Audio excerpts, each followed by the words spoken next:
Udah nampak? Udah nampak, Pak. Oke. Eh, Kali ini kita bahas tentang Multimedia Retrieval System ya. Multimedia Retrieval System atau MRS, eh, khusus mengenai indexing.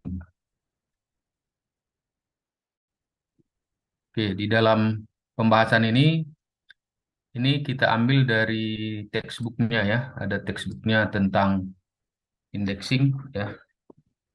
Eh, jadi pertama kita lihat dulu apa itu indexing.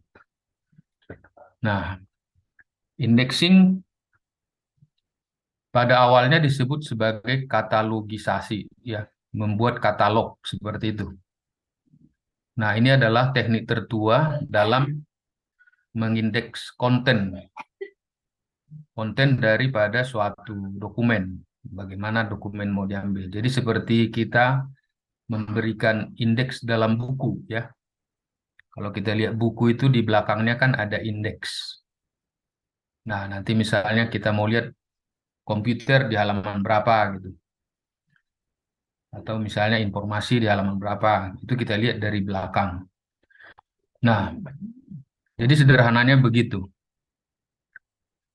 Tujuan daripada membuat katalog ini sebenarnya adalah untuk memudahkan memberikan titik akses ke koleksi yang diharapkan. Nah, jadi misalnya kalau kita berada di dalam dulu perpustakaan sistem katalog. Jadi misalnya buku komputer, kita lihat, oh ini titik atau nomor raknya di mana? Raknya itu di sini. Jadi memudahkan itu katalognya. Nah, pertanyaan sekarang bagaimana nanti kita kalau ingin membuat dalam membuat membuat indeksnya ya, bagaimana caranya? Nah, tentu nanti ini informasi-informasi dasar ya diperlukan tentang dokumen itu. Nah, itu dulu yang perlu kita pahami. Nah, hingga saat ini dalam pembuatan pengindeksan itu ada yang membuat dengan beberapa kutipan bibliografi. Bibliografi dalam file yang terstruktur yang mereferensikan teks aslinya. Jadi nanti file-filenya itu berisi informasi tentang beberapa item daripada eh, seperti yang kata-kata yang sangat diperlukan ya, yang kita sebut kadang-kadang itu adalah keywording, pengkeywordan, dan itu nanti yang digunakan untuk menjadi eh, penciri daripada dokumen tersebut. Nah, saat ini kalau kita melihat beberapa disertasi maupun tesis atau buku-buku para ahli dalam retrieval itu sudah sepakat bahwa kata-kata yang lebih penting daripada suatu disertasi ataupun tesis itu bisa diambil dari judul dan abstrak ataupun ringkasan dan juga keyword. Nah, itu yang disebutkan sekarang ini oleh beberapa peneliti yang membuat bahwa the most important word, kata-kata yang lebih penting atau lebih bermakna daripada seluruh dokumen itu berada pada judul dan abstrak dan keyword. Sehingga saat ini dalam pengindeksan ataupun pencarian nanti biasanya kata yang diambil itu adalah berdasarkan kata-kata yang lebih penting ya. Itu disebut dengan the most important word. Jadi untuk selanjutnya kita lihat ya, dalam pengindeksan ini apa sih menjadi objektif secara keseluruhan dalam pengindeksan? Nah, tujuan pengindeksan ini memudahkan pencarian dari daftar ya referensi seperti melihat indeks dalam satu buku. Jadi kalau misalnya ada satu textbook besar, nah kalau kita satu halaman kita cari itu nanti akan sangat sulit, sangat lama. Nah, dari sisi komputer itu nanti kompleksitas akan naik atau waktu pencarian akan banyak memakan waktu. Jadi untuk memudahkannya itu nanti digunakanlah dengan cara indeks. Nah, jadi indeks ini diharapkan harus mewakili apa yang paling penting dari setiap page-nya, setiap halaman, ya, mewakili semantik item yang berpotensi menarik bagi pengguna. Jadi di dalam hal pembuatan pengindeksan itu, ya, harus diambil kata-kata yang lebih berpotensi untuk dapat menemukan dokumen yang diharapkan ataupun lembar daripada kalau buku lembar buku yang berkaitan dengan yang dicari. Nah, biasanya pengindeksan ini akan dilakukan atau diperankan oleh mesin ya untuk memudahkan dalam proses sistem temu kembali informasi. Jadi untuk itu biasanya dibuat dulu ketersediaan teks yang dicari dari item supaya bisa dilakukan nanti untuk proses retrieval. Nah, untuk itu nanti di lingkungan token dibuat pemrosesan di semua item di indeks. Semua kata-kata dalam item tersebut adalah deskriptor indeks potensial dari subjek item tersebut. Nah, kalau kita lihat di dalam proses pengindeksan, ada yang pertama kita lihat dengan manual indexing. Ini proses mengindeks secara manual. Nah, proses indexing manual ini adalah beberapa istilah indeks dibuat ya yang akan membantu pengguna untuk mengetahui apa yang diharapkan dari file indeks. Jadi nanti beberapa kata-kata dibuat, misalnya nanti di dalam satu halaman itu, oh ini kata apa di sini, nanti lalu ditaruhlah itu menjadi kata menjadi file indeksnya. Ya. Nah, yang pertama dilakukan adalah cakupan pengindeks untuk menentukan tingkat detail apa yang akan dimuat di dalam indeks subjek. Kemudian diputuskan, ya keputusan lainnya adalah kebutuhan untuk menghubungkan istilah indeks bersama-sama dalam satu indeks untuk konsep tertentu. Maksudnya adalah bahwa tentu nanti setiap page atau setiap halaman di dalam buku itu dihubungkan dengan kata yang dibuat menjadi pengindeksnya. Jadi di sini masalahnya adalah antara interaksi antara dua sumber, penulis dan pengindeks. Biasanya yang pengindeks ini, kalau misalnya kita lihat, tidak semua yang memahami ataupun tidak semua yang bidang itu. Misalnya kalau dia, katakanlah satu buku komputer. Buku komputer itu mau dilakukan indexing. Bisa saja nanti karena bukan orang komputer yang mengindeks, nah itu yang akan menjadi masalah antara penulis dan pengindeksnya. Nah, jadi di sini nanti akan dibuat domain kosakata pengarang, ya, mungkin saja bisa berbeda dari pengindeks, sehingga nanti menyebabkan bisa salah menafsirkan penekanan dan bahkan mungkin juga konsep yang disajikan jadi berbeda. Ini bisa-bisa menjadi masalah. Diharapkan memang kalau untuk mengindeks itu adalah bidang yang sesuai ya dengan buku itu. Tapi kadang-kadang kan tidak selalu ada ya, karena bisa pengindeks bukanlah ahli di semua bidang ya, dan memiliki tingkat pengetahuan yang berbeda di berbagai bidang. Nah, itu yang membuat nanti bisa jadi masalah dalam pengindeksan. Ya.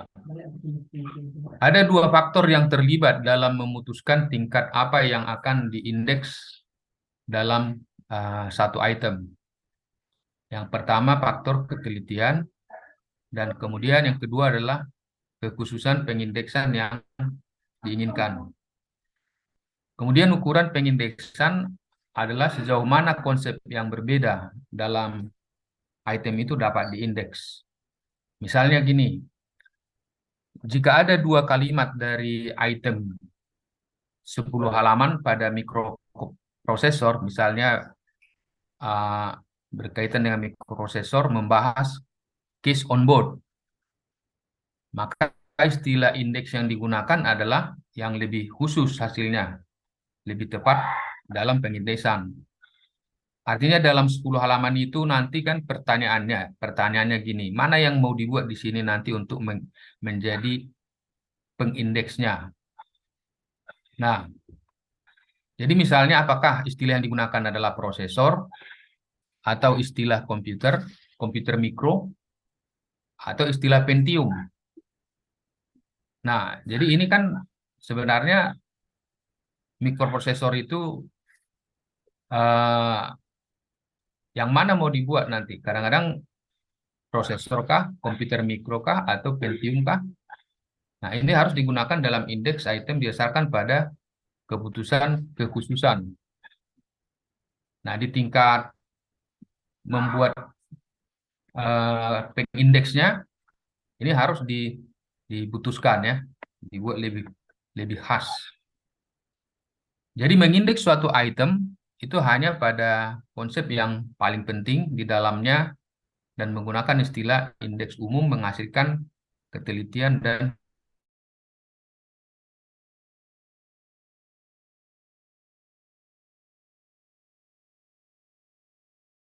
dan mengurangi biaya pembuatan indeks. Jadi misalnya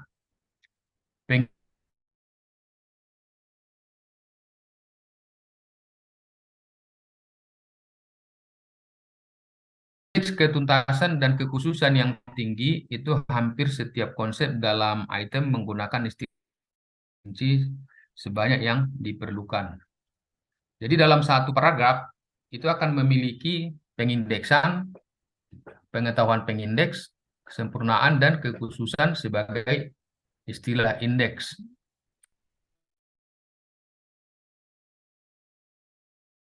Perolehan.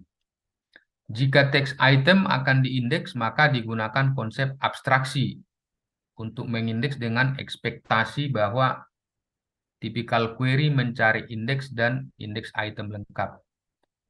Nah, spesifikasi rendah memiliki efek merugikan pada presisi, tetapi tidak berpengaruh pada potensi peningkatan perolehan. Ini masalah-masalah yang bisa dilihat dalam pengindeksan. Kemudian, di dalam pengindeksan ada yang kita kenal dengan pre-coordination and linkage, keterhubungan, ya, linkage, keterhubungan. Keputusan lain pada proses pengindeksan itu adalah apakah tersedia keterkaitan antara istilah indeks untuk suatu item.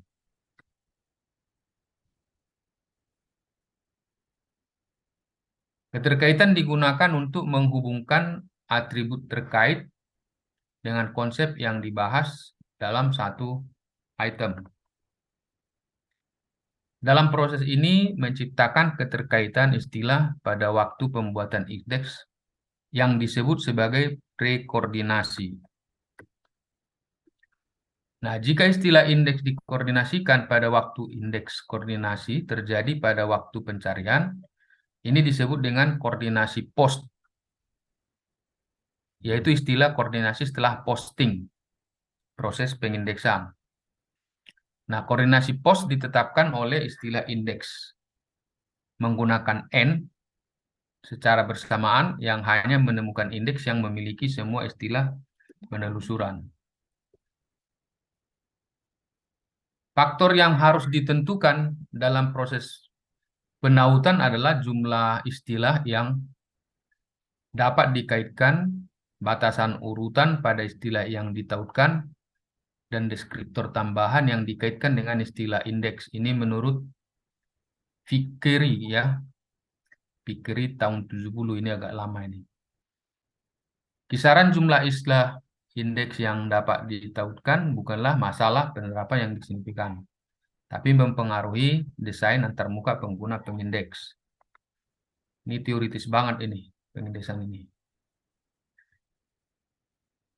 Ketika beberapa istilah digunakan, kemungkinan ada yang untuk menemukan hubungan antar istilah.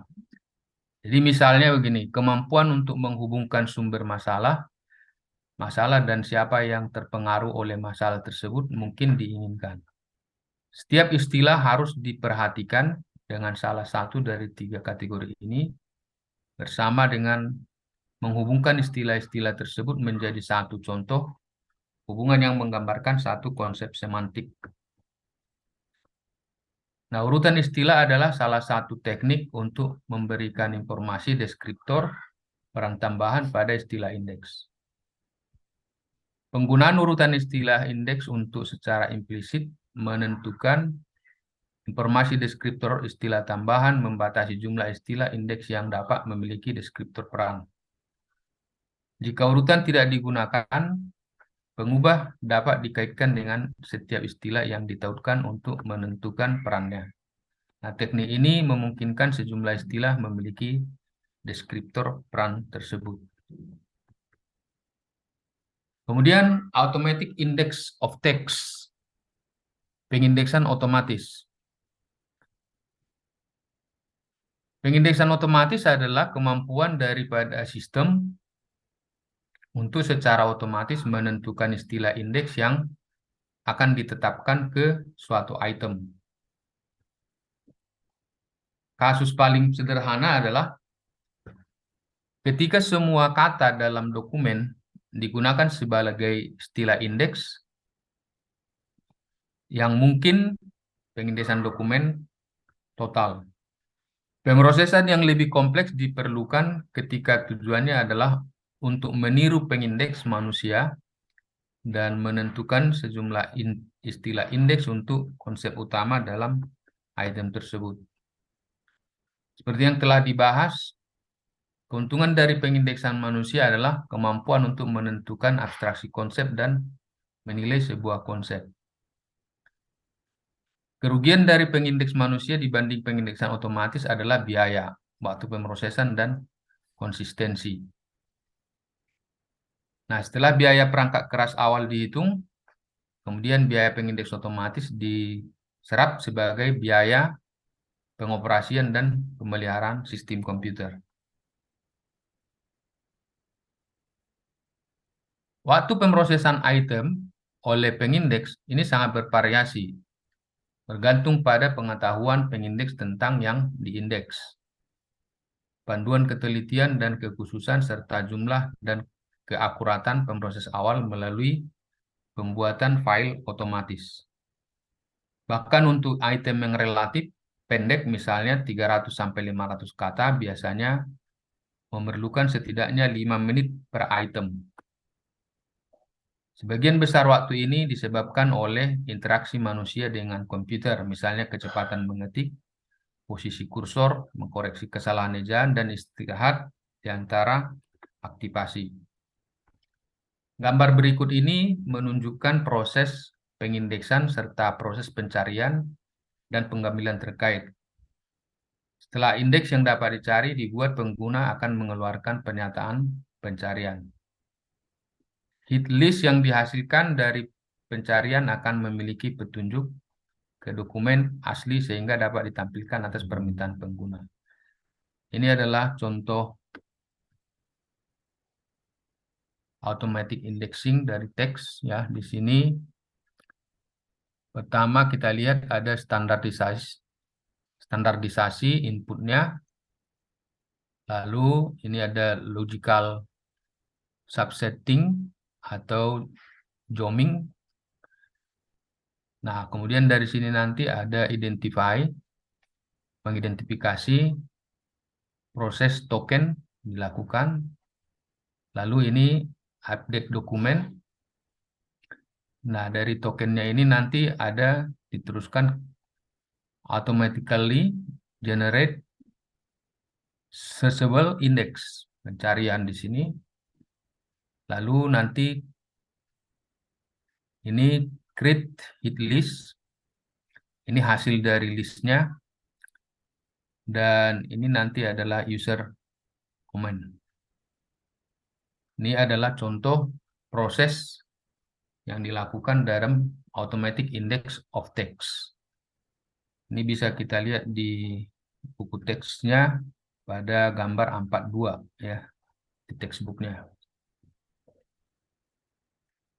Nah, indeks yang dihasilkan dari pengindeksan otomatis itu dibagi menjadi dua kelas.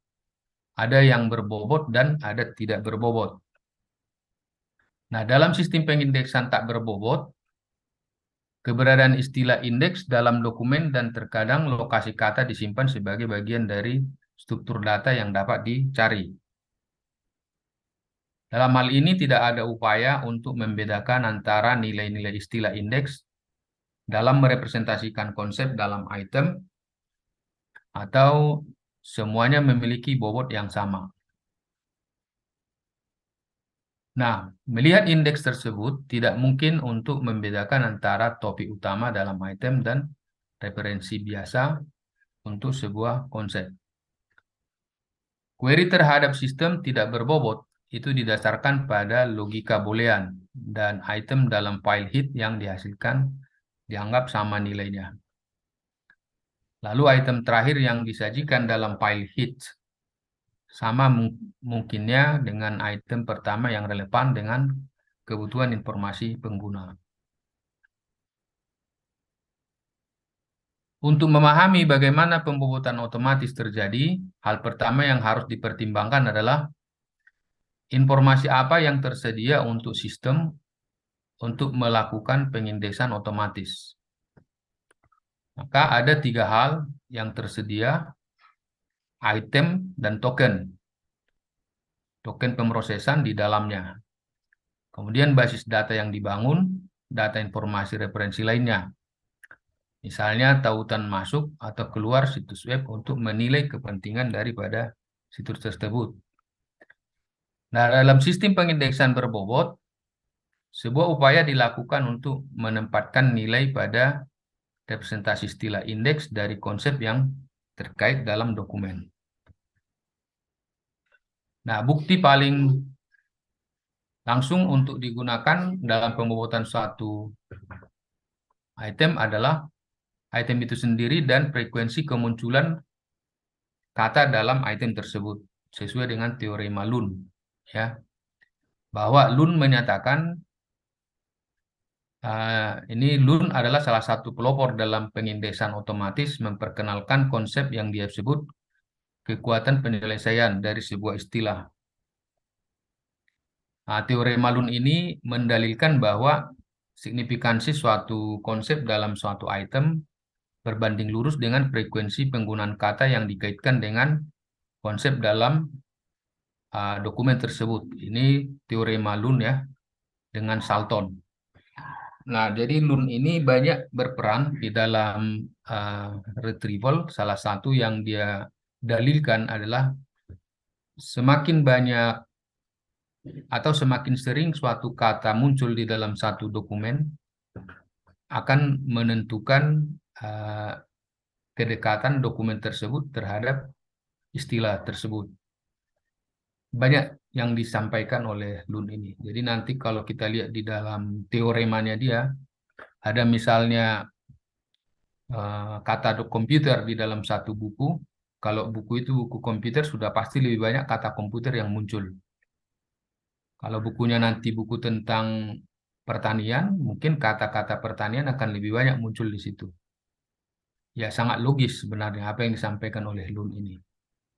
Lun ini banyak sekali berperan di dalam memberikan beberapa teorema-teorema yang berkaitan dengan konsep-konsep retrieval.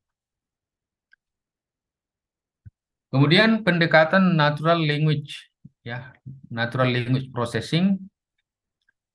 Natural language processing ini melakukan identifikasi token pemrosesan yang serupa seperti dalam teknik statistik, ya.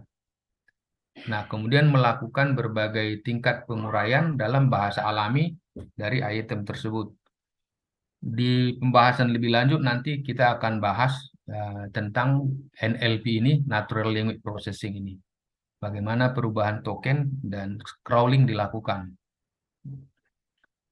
Nah, penguraian ini akan merusak konteks token pemrosesan dan mengeneralisasi ke konsep yang lebih abstrak dalam satu item.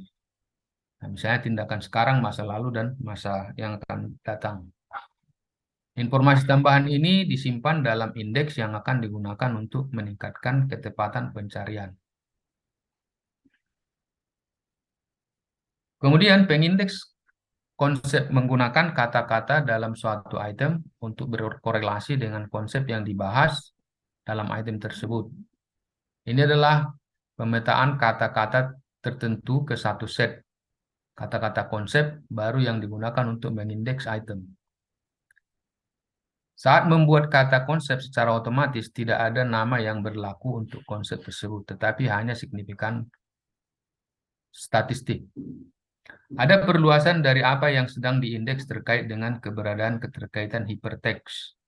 Keterkaitan ini menyediakan utas virtual konsep antara item versus secara langsung mendefinisikan konsep dalam satu item.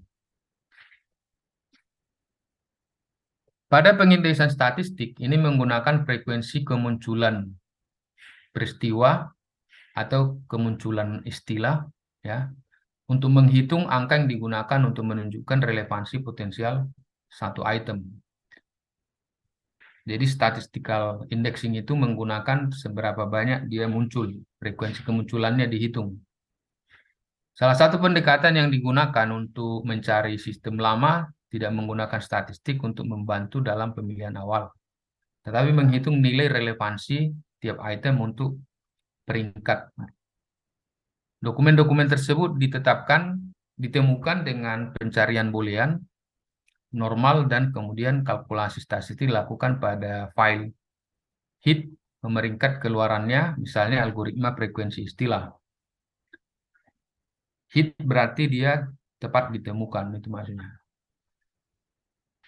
Sistem probabilistik, ya, mencoba menghitung nilai probabilitas yang seharusnya tidak berubah baik untuk metode kalkulasi maupun korporasi teks. Hal ini memungkinkan integrasi yang mudah dari hasil akhir saat pencarian dilakukan di beberapa database dan menggunakan algoritma pencarian yang berbeda. Probabilitasnya 50% berarti bahwa jika cukup banyak item yang ditinjau, rata-rata setengah dari item yang ditinjau menjadi relevan. Pendekatan Bayesian dan vektor menghitung nilai relevansi relatif, yaitu tingkat kepercayaan bahwa item tertentu adalah relevan. Ini cukup sering didistribusi istilah di seluruh database yang dapat dicari digunakan dalam perhitungan. Kemudian masalah yang terus diteliti adalah bagaimana menggabungkan hasil bahkan dari algoritma pencarian yang sama dari beberapa database. Masalahnya adalah bertambah ketika upaya dilakukan untuk menggabungkan hasil dari algoritma pencarian yang berbeda. Ini tidak akan menjadi masalah jika probabilitas nyata versus tingkat kepercayaan itu dihitung. Kemudian probabilistic weighting, kemungkinan pembobotan, ya, peluang pembobotan. Pendekatan probabilistik didasarkan pada penerapan langsung teori probabilitas pada sistem temu kembali informasi. Nah, ini memiliki keuntungan karena dapat menggunakan teori probabilitas formal yang dikembangkan untuk mengarahkan pengembangan algoritmik. Ini juga mengarah pada hasil invarian yang memfasilitasi integrasi hasil dari database yang berbeda. Penggunaan teori probabilitas adalah pilihan yang wajar karena merupakan dasar dari penalaran pembuktian, yaitu menarik kesimpulan dari bukti. Ini diringkas oleh probability ranking principle atau disingkat dengan PRP, dan konsekuensi yang masuk akal. Ini dari tulisan Cooper tahun 94 ya.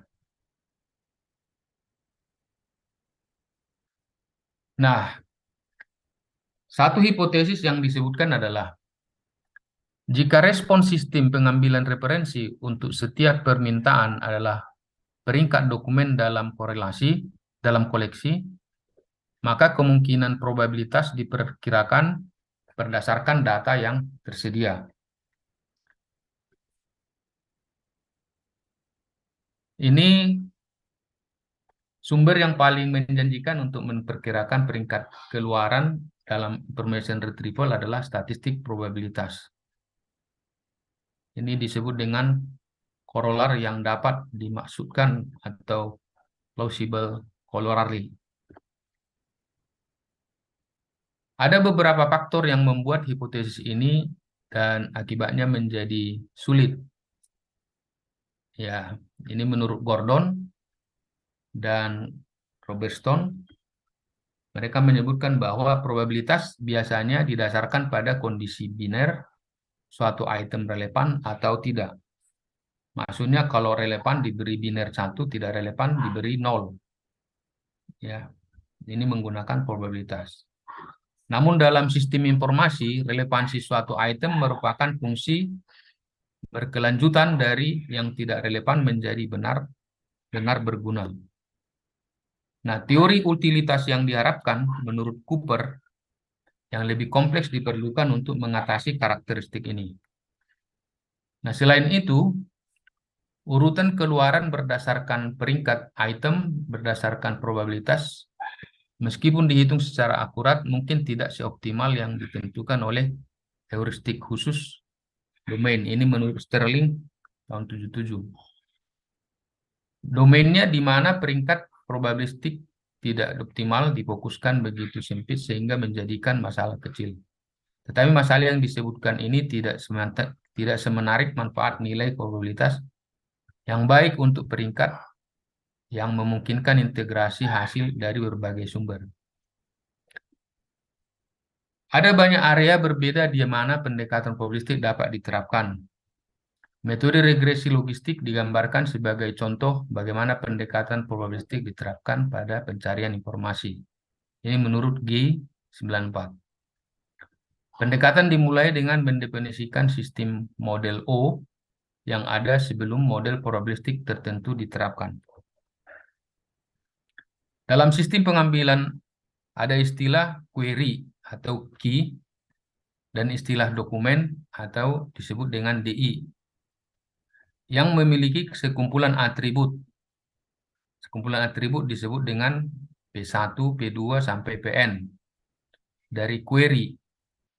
Jadi misalnya jumlah istilah frekuensi dalam query itu dari dokumen misalnya jumlah frekuensi istilah dalam dokumen.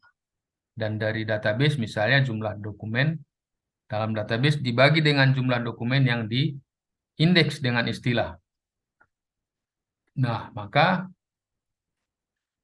model referensi logistiknya nanti akan menggunakan sampel acak, triple query dokumen, istilah yang penilaian relevan, binernya telah dibuat dari sampel pelatihan.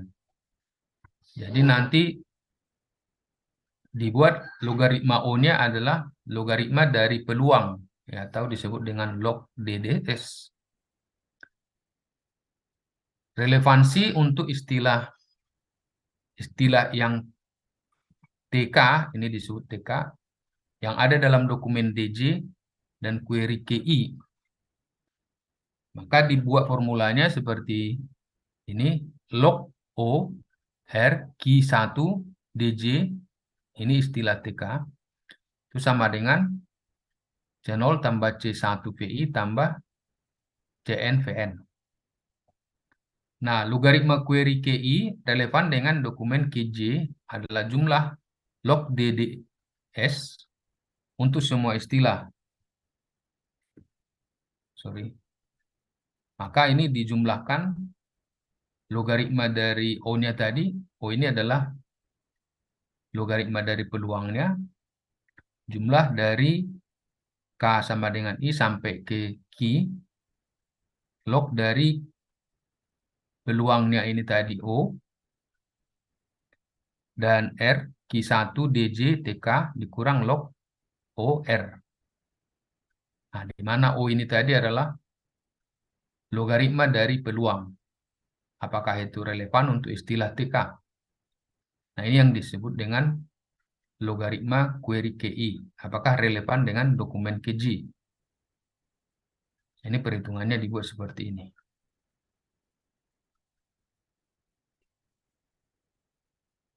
Nah, dari formula tadi, OR itu adalah kemungkinan bahwa dokumen yang dipilih secara acak dari database relevan dengan query KI, di mana koefisien C itu diturunkan menggunakan regresi logistik dengan persamaan memprediksi variabel independen sebagai fungsi variabel independen yang menunjukkan variasi statistik. Ini menurut penelitian Hosmer 89. Transformasi logistik terbalik diterapkan untuk mendapatkan probabilitas relevansi dokumen dengan query, di mana diformulasikan probabilitasnya seperti ini.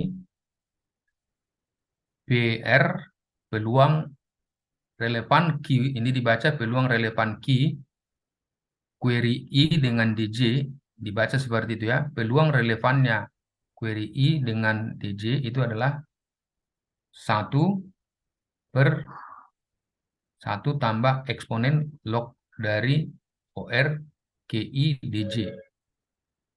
Koefisien persamaan untuk log DDS-nya tadi diturunkan untuk database tertentu menggunakan sampel acak dari query dokumen istilah relevan 4 kali lipat dan digunakan untuk memprediksi peluang relevan untuk pasangan dokumen query lainnya. Nah, kemudian Bayesian indexing. Ini model probabilistik lain yang paling berhasil di bidang ini adalah pendekatan Bayesian. Bayesian ini membuat teori probabilistik tadi. Pendekatan ini alami untuk sistem informasi dan didasarkan pada teori penalaran bukti atau menarik kesimpulan dari bukti. Salah satu cara untuk mengatasi batasan yang melekat dalam model vektor adalah dengan menggunakan pendekatan Bayesian untuk memelihara informasi pada token pemrosesan. Nah, ini jadi Bayesian ini banyak ini menggunakan probabilistik. Ini konsep-konsep ini sangat konseptual ya, barangkali ini perlu penjelasan lebih lanjut kita nanti, termasuk tadi NLP-nya ya akan kita bahas lebih lanjut lagi karena ini sangat teoretikal sekali ya. Sangat teoretikal sekali dan perlu kita membahas lebih dalam lagi. Nah, model Bayesian ini memberikan model konseptual ya, sederhana namun lengkap untuk sistem informasi. Konsep Bayesian ini dia membuat dalam definisi yang paling umum bahwa pendekatan Bayesian itu didasarkan pada probabilitas bersyarat ya. Probabilitas bersyarat itu misalnya probabilitas peristiwa 1 mengingat peristiwa 2 terjadi. Artinya gini, logika berpikirnya peristiwa 2 ini terjadi setelah peristiwa 1 nanti terjadi. Nah, ini probabilitas yang dilakukan menurut Bayesian. Konsep umum dapat diterapkan pada fungsi pencarian serta untuk membuat indeks ke database. Jadi kalau kita lihat di dalam pembahasan-pembahasan bahwa Bayesian ini memang banyak membuat teori-teori probabilistik ya. teori kemungkinan-kemungkinan di dalam satu, eh, artinya kalau peluang ini terjadi, maka ini terjadi gitu. Kurang lebih begitu. Artinya kalau ini terretrieve, ini terretrieve.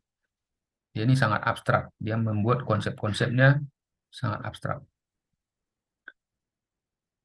Nah, tujuan dari sistem informasi adalah untuk sistem, membalikan item yang relevan.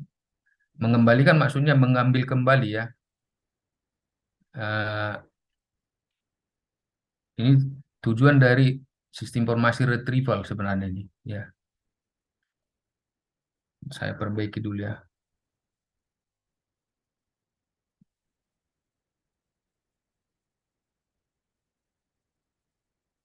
Informasi, information retrieval lah ya. Bukan sistem informasi, information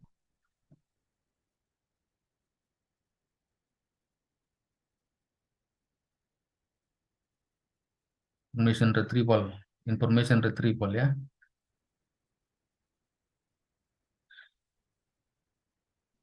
Adalah untuk mengembalikan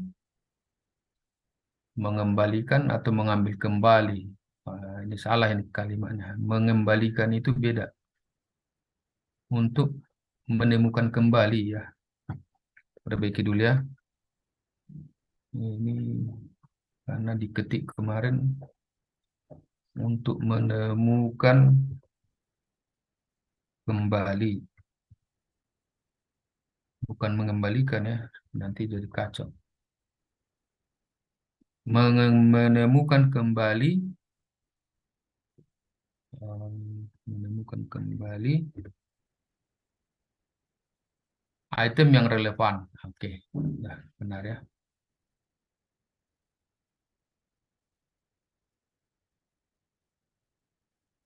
Menemukan kembali item yang relevan.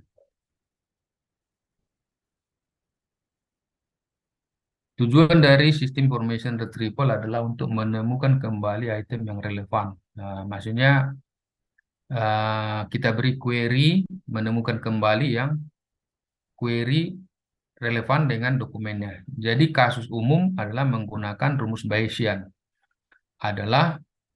Nah ini adalah peluang ya, peluang ini P-nya ini maksudnya peluang relevan dari dokumen KI terhadap query G. Ini dibaca seperti itu.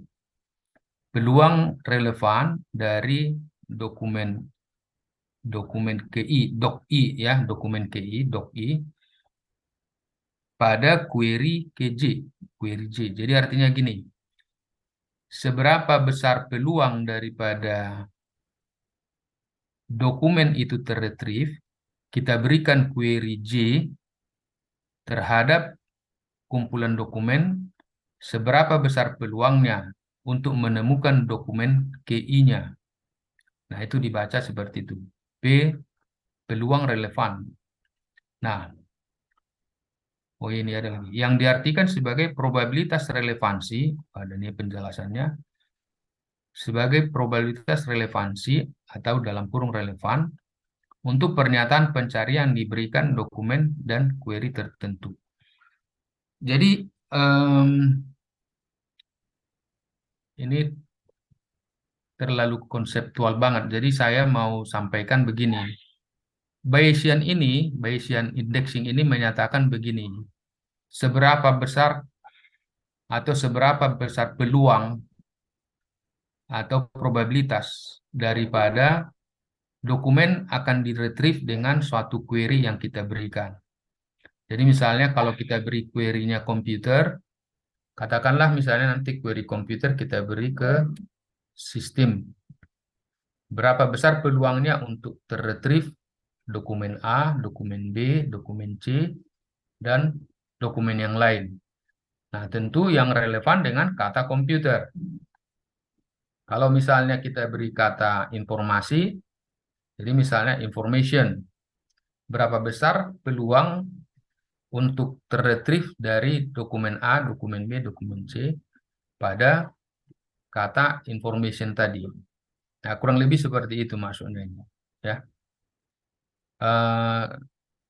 nanti di pembahasan selanjutnya bisa kita lihat contoh-contohnya ini. Karena ini memang masih konsep-konsep dulu yang disampaikan.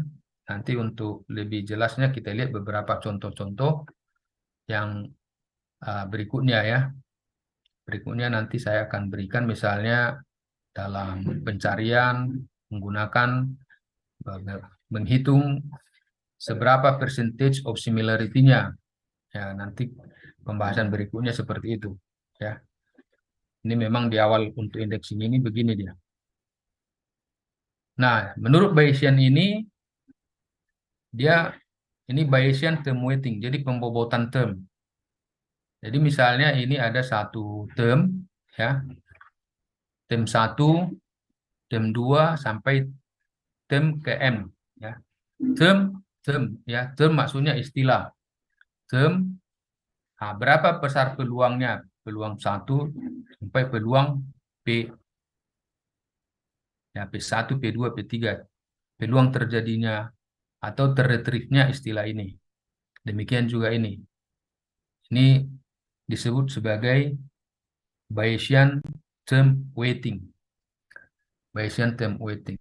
Jadi menurut Bayesian ini dia akan melihat peluang terretrievnya kalau misalnya pada term kedua ini berapa besar peluangnya akan meretrieve item-item yang di sini di dalam dokumen. Kemudian ini juga seperti itu. Term ke N, term ke M. Nah, sampai nanti ini bisa dihitung berapa besar peluangnya dengan yang disebutkan si teori peluangnya tadi. Ini yang disebut dengan Bayesian indexing. Ya, Bayesian indexing.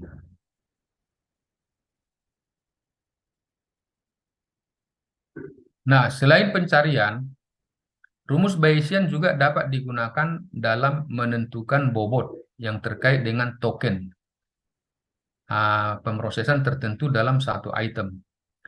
Nah, jadi kalau di sini nanti bagaimana perhitungan bobot antara satu istilah dengan dokumen itu banyak cara yang dihitung ya. Jadi bobot itu dihitung menjadi suatu similarnya. Jadi misalnya gini, kalau misalnya ada satu istilah komputer, berapa besar bobotnya terhadap query komputer kita beri terhadap dokumen. Di dalam dokumen itu nanti tentu kalau komputer dengan komputer itu akan memiliki bobot 100% atau similarnya itu 100%. Lalu kalau misalnya komputer dengan informasi, nah banyak mungkin itu sudah tidak 100% karena udah berbeda karakter. Jadi nanti itu akan dihitung. Teknik menghitung bobotnya itu banyak cara. Kalau nggak salah ada 32 faktor untuk menghitung bobotnya itu. Ada mulai dari cosine ya, faktor cosine, ada faktor boolean, ada uh, Hitchunsen, ada Jakat, ada koefisien Dice. Nah, tapi di sini kita tidak hitung itu dulu sekarang, karena itu nanti akan dibahas dalam pembahasan kasus-kasus tertentu. Yang mau kita lihat di sini adalah bahwa dalam uh, Bayesian, dia ini dapat digunakan menentukan bobot untuk menentukan kedekatan antara satu istilah dengan dokumen. Tujuan dari membuat indeks ke item ini adalah untuk mewakili informasi semantik dalam item tersebut. Jadi maksudnya nanti kalau misalnya ada satu page, manalah yang lebih pas mewakili page ini, ya, supaya itu nanti terretrieve di dalam proses retrieval. Jaringan Bayesian ini dapat digunakan untuk menentukan rangkaian token pemrosesan akhir. Ini disebut sebagai topik dan bobotnya. Oke. Nah, gambar 43 berikut ini menunjukkan tampilan sederhana dari proses di mana term I, TI itu adalah term I, mewakili relevansi topik ke I dalam item tertentu, dan PG ini mewakili statistik yang terkait dengan peristiwa pemrosesan token J yang ada di item tersebut. Gambar 4 itu menunjukkan jaringan Bayesian yang diperluas. Memperluas jaringan, membuat token pemrosesan baru untuk kasus-kasus di mana ada ketergantungan antara token pemrosesan. Kemudian kumpulan token pemrosesan independen yang baru kemudian dapat digunakan untuk menentukan atribut yang terkait dengan kumpulan topik yang dipilih untuk mewakili semantik satu item. Jadi maksudnya begini ya, kita ambil misalnya satu tokennya komputer. Komputer ini uh, dia nanti akan bisa diperluas menjadi beberapa istilah. Atau katakan seperti inilah ya, misalnya kita mau membuat suatu teh sosro ya. Teh sosro ini diperluas dengan teh sisri, dengan teh pucuk. Jadi itu nanti akan memiliki nilai bobot. Nilai bobotnya itu bisa dihitung ya, bisa dihitung dengan apakah dengan zakat atau dengan cosine atau dengan menggunakan formula Shinshun-sen ya. eh, itu nanti bisa dihitung. Kemudian itu yang disebut. Jadi kalau misalnya, nah gunanya perluasan ini untuk mendapatkan dokumen yang lebih banyak yang dianggap relevan. Konsepnya seperti misalnya kalau kita bilang ilmu komputer itu diperluas, sering kita sebut dengan ilkom, itu sama. Jadi itemnya itu kalau ilmu komputer kita masukkan jadi query-nya, yang ilkom juga akan terretrieve, kan sering disebut ilkom. Atau computer science.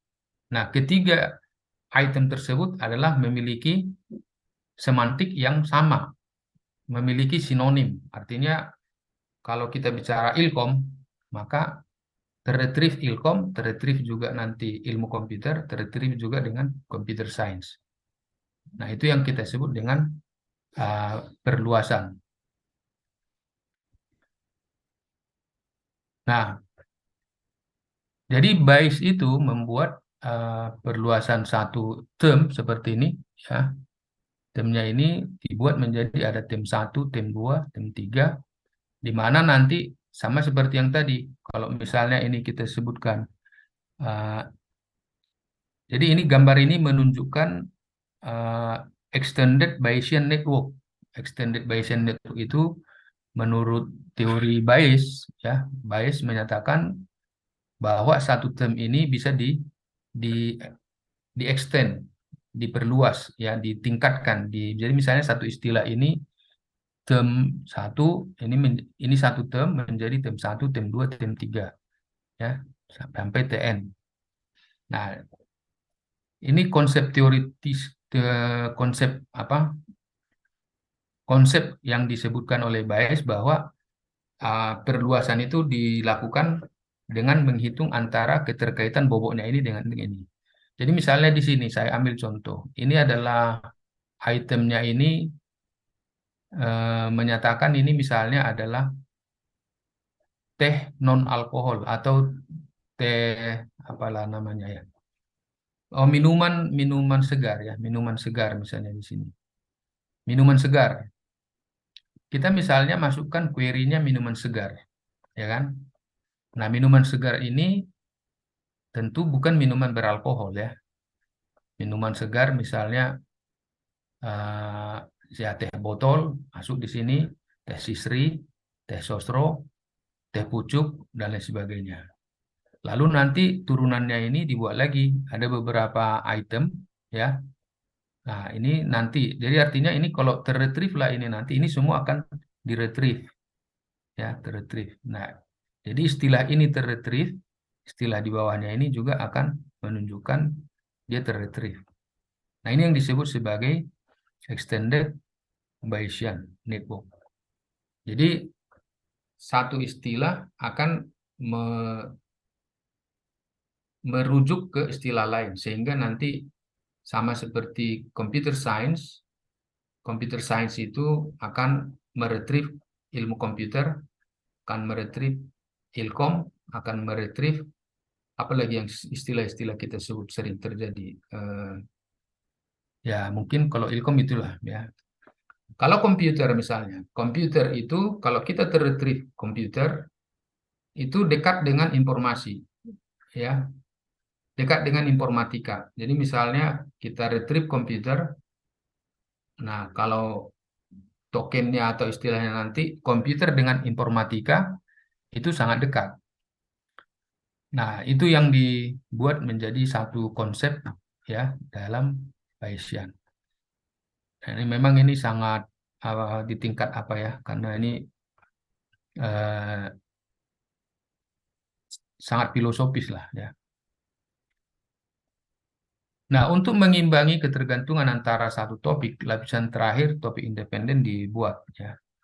Nah, sejauh mana setiap lapisan dibuat tergantung pada kesalahan yang dapat diperkenalkan dengan memungkinkan ketergantungan antara topik atau token pemrosesan. Nah, topik ini maksudnya eh, ya bidangnya ya, topiknya apa gitu. Nah, jadi sejauh mana itu nanti akan saling berkait. Nah, itu yang disarankan dengan konsepnya Bayesian ini. Nah, meskipun pendekatan ini adalah paling benar secara matematis, tapi ia kehilangan tingkat presisi, maksudnya kehilangan berkurang tingkat presisinya dengan mengurangi jumlah konsep yang tersedia untuk menentukan semantik suatu item. Eh, jadi di sini dengan perluasan yang dibuat ini, presisinya memang menurun, tapi dokumen yang terretrieve makin banyak. Nah, contoh misalnya kalau tes Sisri dengan tes Sosro, ya kan? Nanti kalau terretrieve tes Sisri sama tes Sisri atau tes Sosro sama tes Sosro contoh ya, itu akurasinya 100%. Karena yang terambil adalah dokumen tes Sosro. Tapi nanti akan ter eh, terretrieve teh sisri atau teh pucuk itu tidak akurat 100%, tapi ada kemiripan. Nah, itu yang disebut di sini kehilangan tingkat presisi. Kehilangan tingkat presisi maksudnya kan dengan ada perluasan itu, jadi kalau dia diperluas ya, teh sisri 100% dengan teh sisri. Teh sostro 100% dengan teh sostro. Akurasinya, presisinya 100%. Tes sosro, waktu diberi query tes sosro, maka teh pucuk juga akan terretrieve sama-sama minuman tidak beralkohol. Tapi itu tidak presisi, tapi relevansinya ada. Nah, itu yang disebut dengan tingkat presisinya akan berkurang. Namun, eh, itu perlu, karena apa? Karena nanti misalnya seperti kita ya, kita beri query-nya ilmu komputer, kan ilkom juga kadang-kadang orang menyatakan ilkom gitu kan. Kadang menyatakan computer science. Jadi dokumen-dokumen atau buku-buku yang berkaitan dengan ada computer science juga terretrieve. Dengan berkaitan juga dengan information juga terretrieve. Karena nanti kedekatan istilah komputer dengan computer science itu bisa dihitung. Nah, sesuai dengan cara menghitungnya bagaimana. Itu perhitungannya seperti yang kita udah bahas di yang lalu itu TIDF ya. Dan frekuensi indeks dokumen ya, kemunculan satu dokumen dengan query ya. Seberapa banyak query itu di dalam dokumen itu muncul itu bisa dihitung nanti. Jadi kedekatan komputer dengan informatika, kedekatan komputer dengan informasi itu bisa dihitung berdasarkan formula-formula daripada ada Shinchunchen, ada Jakat, ada cosine dan ada lain-lain ya. Banyak itu. Ada kurang lebih 32 faktor perhitungan itu. Ya, 32 faktor perhitungan untuk menghitung kedekatan antara satu istilah dengan istilah lain. Jadi kira-kira begini, saya analogikan, misalnya kan, eh, kota, misalnya kota Bandung, misalnya Bandung. Bandung itu, kalau kita sebut Bandung, ya kita udah tahu Bandung, di Bandung. Tapi ada orang sering menyebut Bandung itu adalah kota kembang. Jadi kalau ada nanti disebut cari kota kembang, dimasukkan query-nya kota kembang, Bandung akan terretrieve. Nah, banyak juga orang menyebut Bandung itu kota kembang banyak juga menyebut Bandung itu adalah kotanya Nenggelis. Nah, Nenggelis maksudnya eh, wanita-wanita yang cantik. Ya, di beberapa istilah kan ada itu ya. Di komunitas-komunitas orang tertentu disebut kota kota Nenggelis. Kota Nenggelis. Nenggelis itu maksudnya Neng itu wanita, gelis cantik. Jadi sinonimnya Bandung dengan Nenggelis dengan kota kembang. Jadi kalau disebut masukkan query kota Bandung, ada dokumen membuat Nenggelis juga terretrieve. Kira-kira begitu maksudnya di dalam uh, perluasan yang dilakukan dengan perluasan item istilah atau topik ini. Sama misalnya kalau Jakarta. Jakarta mana? Jakarta. Atau disebut juga DKI. Atau disebut juga dengan metropolitan. Ada disebut juga dengan apa lagi istilah-istilah. Nah, wah ini hidup di metropolitan memang sangat penuh tantangan misalnya gitu. Orang udah tahu metropolitan itu maksudnya Jakarta. Nah, jadi metropolitan sama dengan Jakarta, sama dengan DKI, atau dengan ibu kota. Nah, jadi kalau misalnya ada dokumen memuat hidup di ibu kota sangat menyenangkan misalnya, ibu kota. Nah, ibu kota maksudnya di situ Jakarta. Jadi itu diperluas. Nah, itu yang kita sebut dengan uh, perluasan daripada beberapa item tersebut. Nah, perluasannya itu yang dia gambarkan seperti ini tadi. Nah, kurang lebih begini, ya, seperti ini. Nah, ini. Jadi ada satu istilah akan menjadi beberapa istilah-istilah. Namun ini semua sama gitu.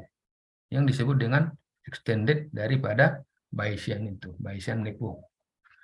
Nah, tinggal sekarang bagaimana kita menghitung kesamaan antara Jakarta, DKI, metropolitan, ibu kota, bagaimana misalnya nilai relevansinya itu.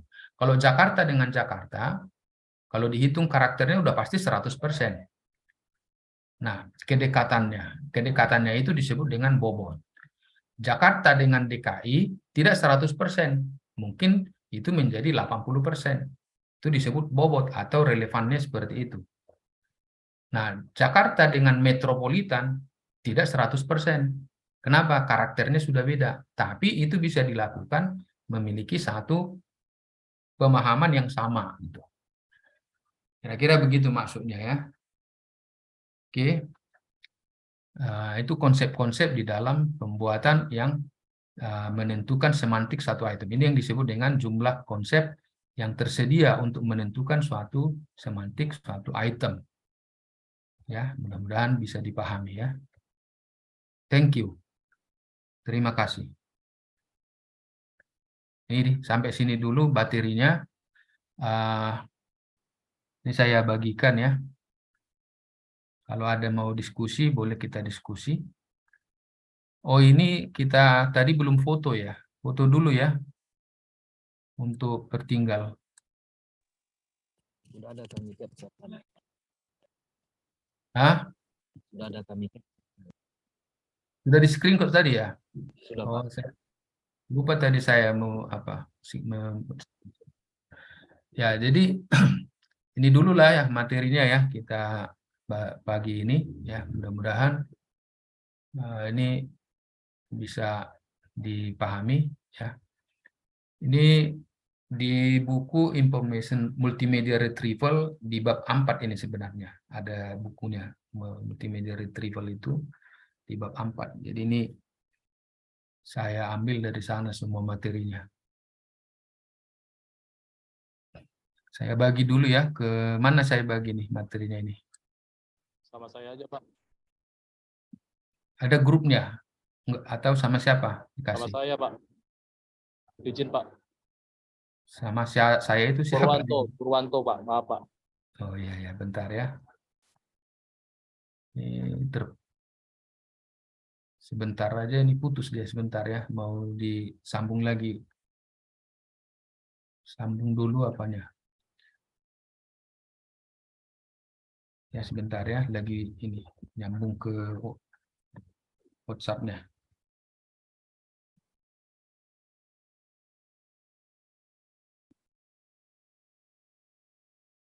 Oke, sebentar ya, saya cek dulu udah nyambung.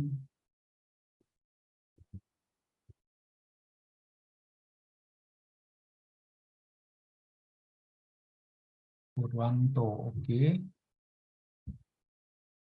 Sebentar.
Izin Pak, Ya, untuk e-learningnya sudah saya masukkan Pak ya, ya, fotonya Pak.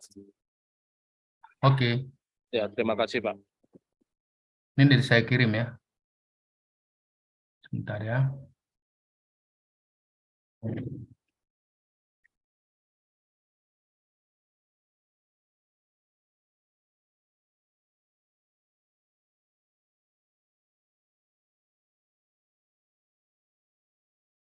Oke, udah saya kirim ya.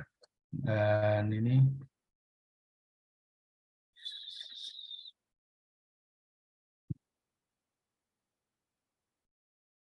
dia lagi ada sidang ini sekarang di S2 ya.